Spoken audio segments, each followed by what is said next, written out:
Well, the timing of this is very good because we've gone through the usual sort of early hype cycle, and now this is something which is becoming properly established, but we don't yet know how to use it in a very scientific way yet. It's something which has multiple purposes, which is true of digital sort of generally. In other words, today we're largely talking about communications. Social is very important for insight.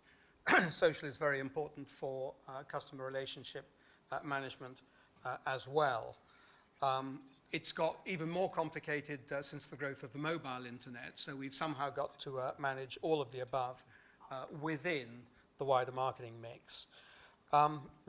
Stephen's talked about measuring rather than counting, and that's the sort of theme which you'll see runs through a lot of this. Measuring is very hard with social for a mixture of reasons. There are sort of techie type reasons, which is that because it needs to work in combination with other things, actually unscrambling its contribution is very difficult, particularly because the budgets tend to be relatively small compared with TV budgets and some others. It's of course very dynamic and changing all the time, and it's also used in many different ways. In addition to those kind of technical challenges, there's a sort of emotional challenge as well in customers' minds, which is that social is a sort of private space where they talk to their mates, and for the corporate world to intrude on that is an element of trying to mix oil and water. Now, we do have mayonnaise, we do know, and emulsion paints, okay? So if we're smart, we can actually combine oil and water, but you need to be smart and you need to be sensitive, because you're a little bit like someone barging into a conversation in a pub with people you don't know if you're not careful. So there's sort of that emotional dimension. The good news, of course, is that like all digital media, it generates a lot of data, and quite a lot of that it generates at sort of low cost, not no cost, but low cost, and it lends itself to test and learn, in the way that we've had with direct marketing for over a century, but obviously much, much more so on steroids since the internet. The guide is fantastic. It's really good. Massive amount of work has gone into it, and it shows. And other people have done a lot of work, so you don't have to do so much.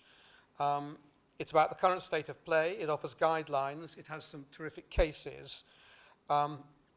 And I think that this project actually represents, picking up some of what Stephen said, an opportunity to make the UK the world leader in using social media in marketing. We have some quite unfair advantages.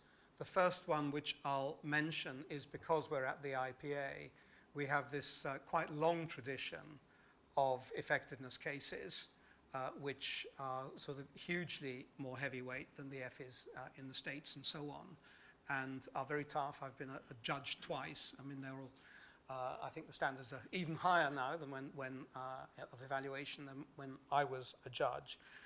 This is the town where account planning was invented, and so the idea of being evidence-based rather than just assertive is something we have quite a long tradition of.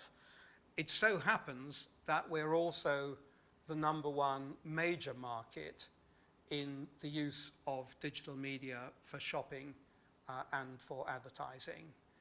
It's us and the Nordics and Holland, so that combination, no one else has that combination. And then in addition, I think that this collaboration Stephen's introduced is very special.